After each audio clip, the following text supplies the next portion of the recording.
Did you know that there are three types of intermittent fasting? And depending on which one you do, that will determine the results that you're going to get. And that's what I'm going to deep dive in today. So let's get started. So this is a continuation of another podcast I did. The title was "Here's Why You Should Do Intermittent Fasting," and I'll put the link to that in the comments below, as in the section description below. But this is a continuation to that. This is a deep dive from that. But I'll refresh their memory, but make sure you go back. So in that previous podcast, I talked about we need to suppress the mTOR as a protein complex. When that happens, we activate something called autophagy. Autophagy is self-cleaning. That's when your body actually self-cleans and gets rid of underperforming cells. It breaks it apart, gets the good parts, keeps the good parts, and eliminates the rest. That's autophagy. And that's what you need to stimulate in order to be healthy, or whether you want to be physically healthy, mentally healthy, or you want to feel healthy, or you want to look healthy, like lose weight, you need to stimulate autophagy. Okay. So the three things, the three ways that you can suppress this mTOR protein complex, number one is intermittent fasting.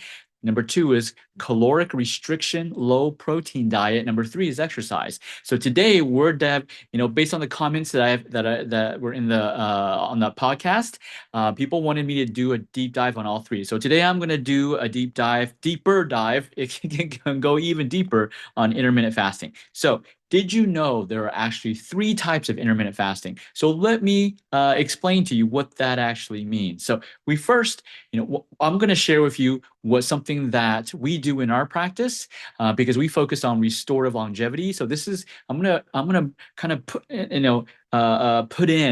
explain what restorative longevity fasting is. It's a different type of fasting. Restorative longevity fasting is about fasting that can help you basically live a longer life, but more importantly, get your body to heal itself again.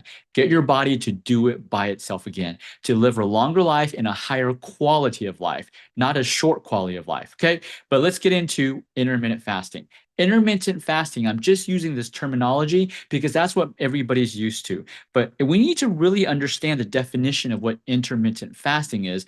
Then you'll kind of be able to follow me when I say there's three types of intermittent fasting. So the word intermittent, if we break this down, is really occurring at irregular intervals, not continuous or steady.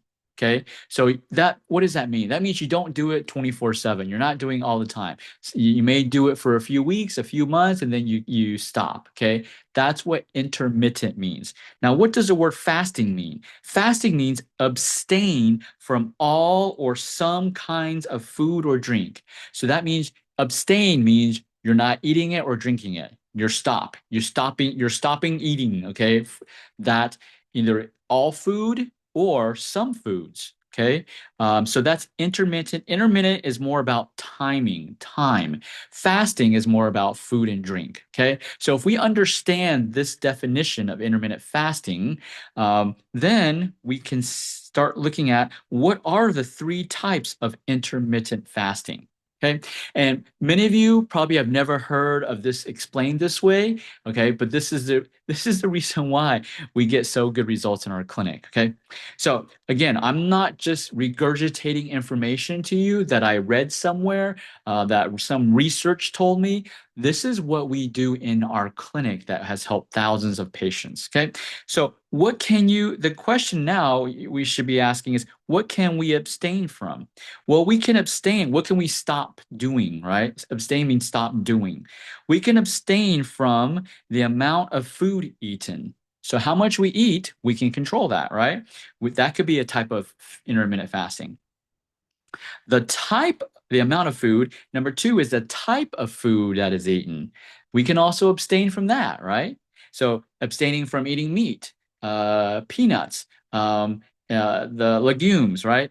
That's the type of food. The amount of food is like calories. It's like, okay, I can eat 5,000 calories. Now I'm going to only eat 1,000 calories. Okay. And then how often you eat. You can abstain from how often you eat. So these are the three main categories or the three ways you can do intermittent fasting. Okay. Now, does it matter that this is called intermittent fasting or not? No, it doesn't. And I'm pretty sure other practitioners are going to say what I'm saying is wrong, that intermittent fasting is only about time restricted fasting. Okay. No, you can believe what you want. I'm only sharing with you what actually works on real patients, not in a laboratory on mice, not in the laboratory, even on humans in a controlled setting. I'm talking about what works in real life. People who have jobs, people that take care of family, what actually works. That's what I'm sharing. And if the terminology doesn't agree with some practitioners, that's okay. All right. And if it doesn't agree with you, it's okay. I'm just sharing you with what works. Okay. That's all I'm concerned about. One of our core values at Achieve Integrative Health is results oriented, which means if we don't get the results, we didn't do our job. Okay.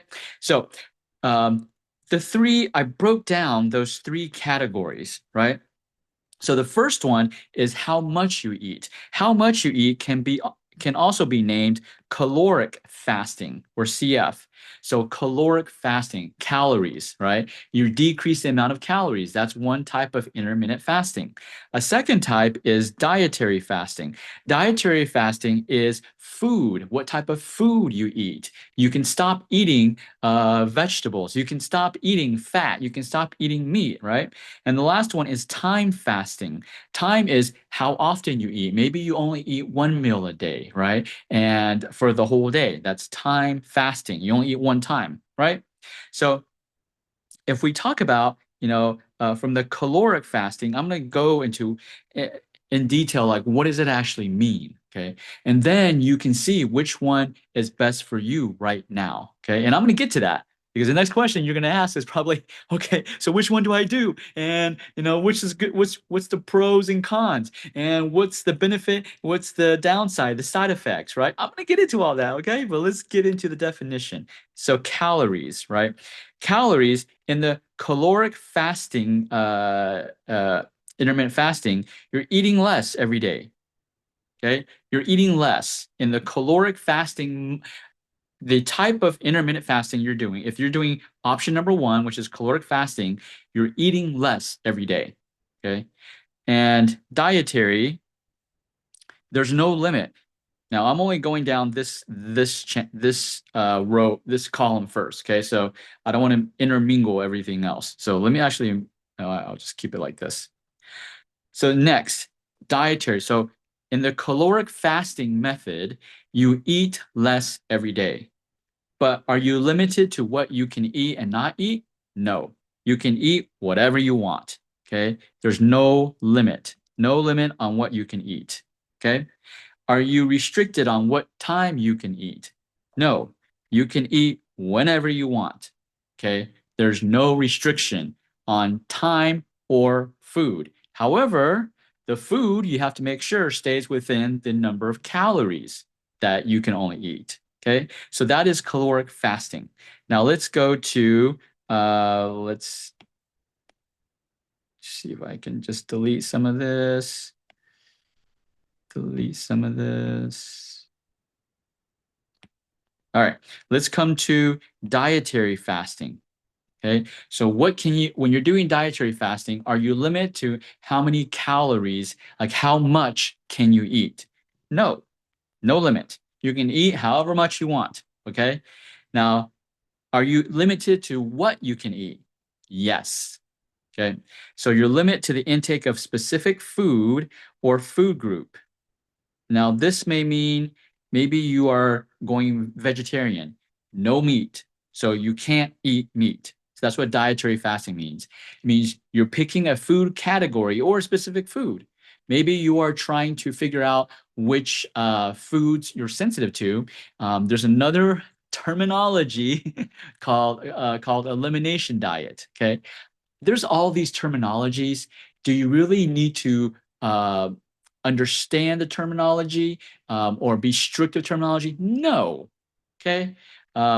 People create new terminologies for all of these different types of uh, weight loss programs or dietary programs. Why? Because they're trying to sell another program. Okay. That's why I'm not, I'm intermingling all those Okay, because it all comes down to these three main categories anyways. You can only restrict, you can only do intermittent fasting these three ways. Okay, if you think of another way, let me know. Okay, and I'll test it out on our patients. Okay, so but for the time being, this is what works on real patients. Okay, so are you in the dietary fasting? Are you restricted on time? No, you can eat whatever, whenever you want. You can eat however much you want, and you can eat whenever you want. You just can't eat everything you want. Okay, so that is dietary fasting. And the last one, which is probably what most people are think about intermittent fasting, right, is time fasting. Time fasting is you can eat however much you want, you can eat whatever you want, but you can only eat at certain times of the day, or you don't eat. So it limits on when you can eat and how often you can eat. That is time fasting, intermittent fasting. Okay. So let's get into the pros and cons, because that's probably what you're wondering, right? And then I'll get into how do I actually implement this, right? Okay. So let's get back to the pros and cons. So again, I'm going to go down the column like this. Okay. So caloric fasting, what are the pros? What is the benefit? Pros are benefits. Well, you can see fast health benefits, because when you reduce your calories, that means you have your body's generating less waste, and your body's craving more, let's say energy, for example. So if you want to lose weight, you can reduce your calories, because if you're not feeding your body enough glucose, enough carbs, then it needs to make energy, glucose somewhere, and it's going to get it from your fat. Okay, it's going to make ketones, right? That's why the keto diet is so popular. So that's the and people who are on the keto diet, who are on the Atkins diet, caveman diet, whatever, carnivore diet, they lose weight fast, right? That's what I'm saying. You can see fast health benefits. Potential for long-term benefits. It has a potential for long-term benefits if it's done the correct way. If you are trying to do keto diet, carnivore diet, you will not see long-term benefits. You will see long-term damage. Okay. But we're talking about caloric. So I'm going to stick to this topic. So caloric fasting, right? If you do it correctly, you're providing your body with the right nutrients, but you're just decreasing the amount of how much you eat, right? So this is one of the healthiest ways, okay, to improve your health. Whether it's physical health, whether you feel healthy or look healthy, this is one of the best ways, right? And it's the fastest ways. Now, you're like, oh, then let's do this, right? What's the downside to this? What's the cons?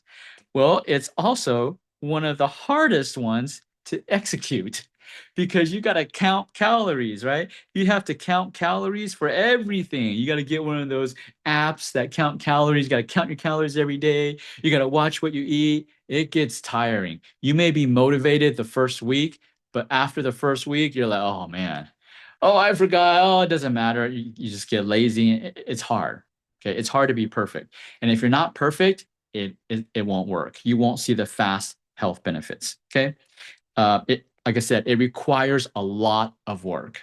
Okay. Another downside, you tend to overeat protein.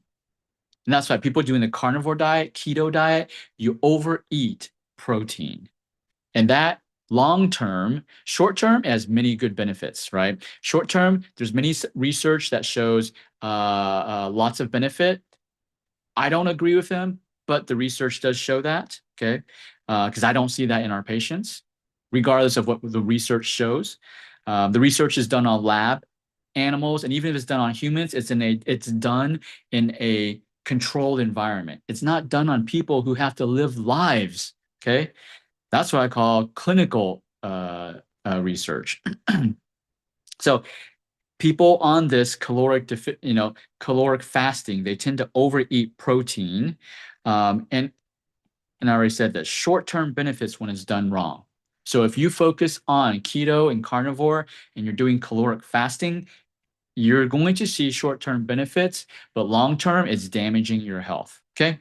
Next, let's go to dietary fasting. So dietary fasting, what's the pros? It's simpler to follow. It's simpler to follow than the caloric fasting. Okay. You're able to isolate food. So like I mentioned a while ago, you're able to do it is the elimination diet. Another word of saying dietary fasting is elimination diet. Okay. It's the same thing.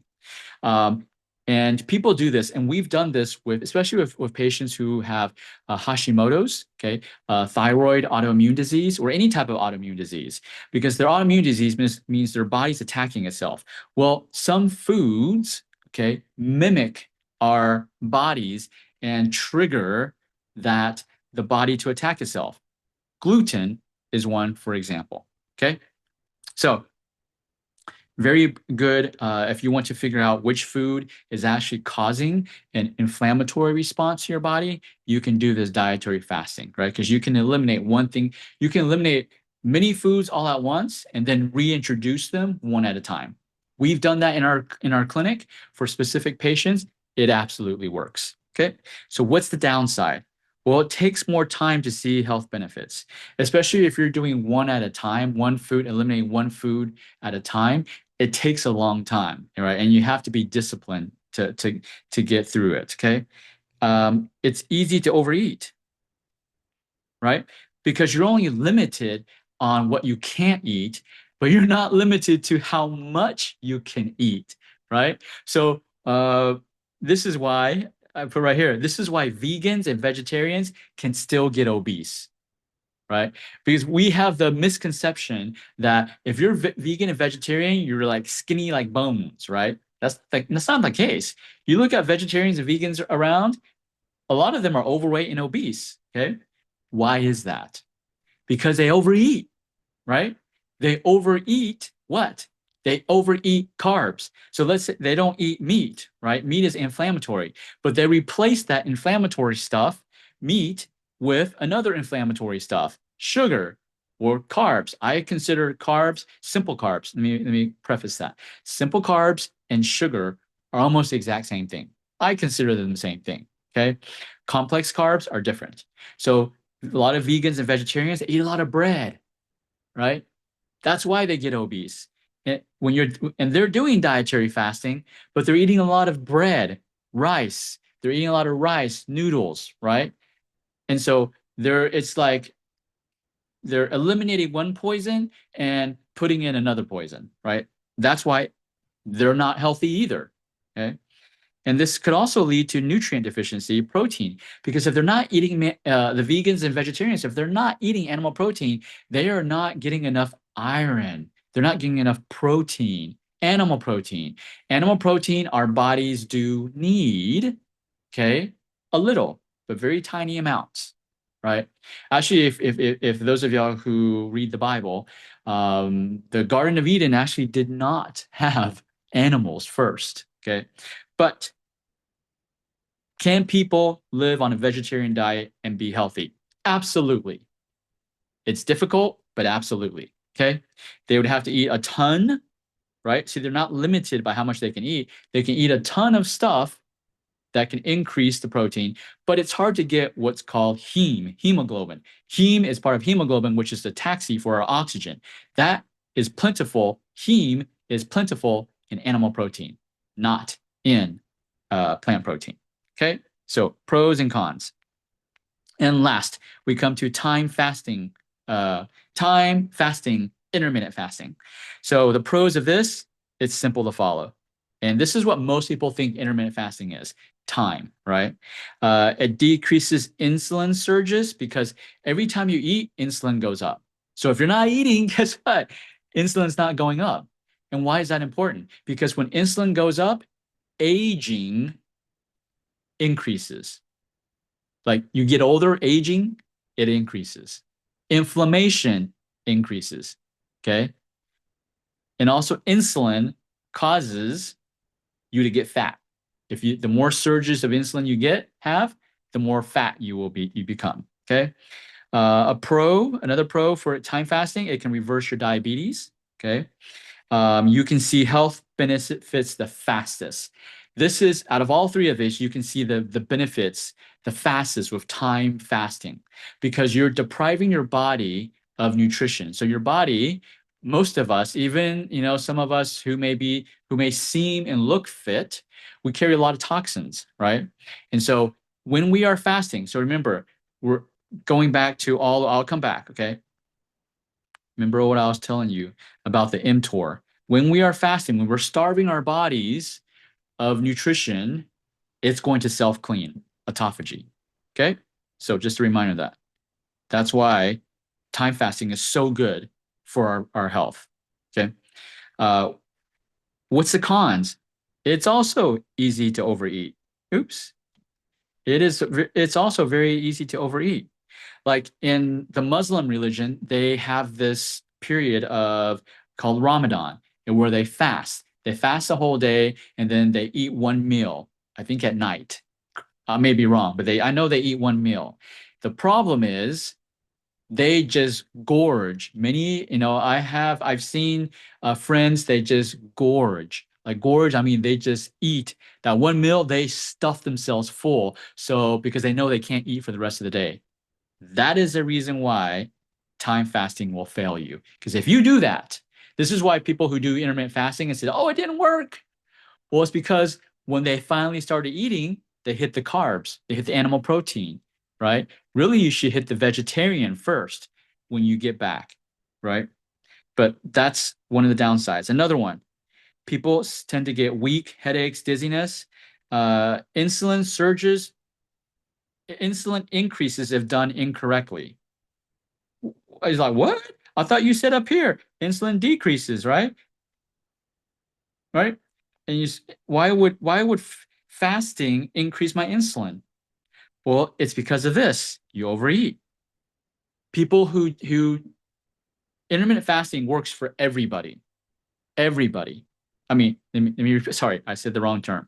Time fasting, intermittent fasting works for everybody, but it's done incorrectly most of the time, right? That's why you don't see the results because you should see the fastest results with time fasting, right?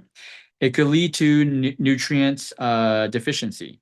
So similar, depending on what you eat, similar to the vegetarian vegan, you could not be you could be deficient of nutrients, especially if you just eat carbohydrates, simple carbohydrates, right?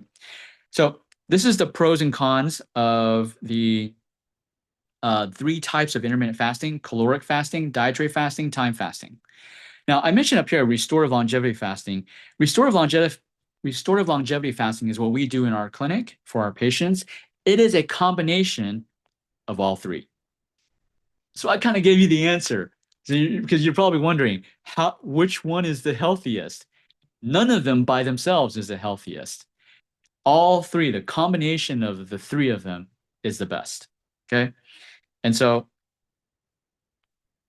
restorative longevity fast, combo of all three, caloric fasting, dietary fasting, time fasting, is the best. Now, how do you know when to do which fasting? There is no set formula. I know you want one. I want to give you one, but there is no set one. Because why? Because two people who have the same problem do not heal the same way. Two people who have diabetes, for example, type 2 diabetes, okay? In our clinic, we don't treat them the same way. Why? Because person number A, their organ dysfunctions may be completely different from person number B. Even though they were both diagnosed and labeled the same label, type 2 diabetes, but the root cause of their type 2 diabetes could be completely different. What's the root cause? Which organs are dysfunctioning? So patient number A, their organs may be liver and spleen. I'm just making this up, okay? This is not, I'm just making, just to give you an example. Patient number A may be liver and spleen. Patient number B may be intestines and heart. Well, if it's two complete different causes, why would you use the same treatment, right? Unfortunately, that's how Western medicine is. You have type 2 diabetes, I don't care about, you go to Western medicine doctor, they don't care about how your organs are functioning, which one's dysfunctioning. You get the same medication. You get metformin. Everybody who is diagnosed with type 2 diabetes starts with metformin. Everybody who's diagnosed with hypertension starts with lisinopril. It doesn't matter. It's not customized to your body. In order for these three types of intermittent fasting, or what my clinic's restorative longevity fasting, to work the fastest and the best results, you have to customize it. Customization is key. It gives you faster results and longer sustainable results. If you don't customize, if you don't customize your intermittent fasting, you will see hit and miss results. Now, if you are okay and you're not in a hurry, and you're just not in a hurry, well, you can test out these 3 intermittent fastings yourself, right? But if you're going to do all 3 of these, I recommend you work with a practitioner who understands intermittent fasting. Okay. And now, legally, I got to give you this disclaimer. I am not a physician, so I can't tell you what to do with your health, okay? Because you're not a patient of mine. You're not a patient of our clinic. If you want to be, please come to our clinic. But just through virtually, I can't do that. So legally, I tell you, you have to talk to your physician. Before you do any type of intermittent fasting, speak with your physician, okay? Now, let me tell you what I would tell my family members, okay? Which is completely different. Physicians are not trained in intermittent fasting. Most physicians, right? There are more and more physicians that are studying nutrition because they were not taught nutrition in medical school. So why would you go to them for nutrition advice? You would go to them if you're taking medications. Now, if you're taking medication and then you're trying to change up your nutrition, you need to keep your family doctor in the loop. Okay, not because they will tell you what to do for your nutrition. No, it's if something happens, your nutrition helps you restore your organ function, then your medication that you're taking could be reduced, or it could be causing side effects. Okay, that's what you need to talk with your physician about, is when to change the dosage of your medication. It's not to talk to your physician about nutrition unless they were trained in this type of nutrition. Most doctors are not trained. Some doctors are trained in the traditional, like a dietitian type of nutrition, which is completely opposite of what I'm teaching you here. Okay. Most doctors are not trained in this. So I would recommend going to someone. It could be a clinical nutritionist, right? Or an acupuncturist like me who's studied nutrition, right? A chiropractor who's studying nutrition.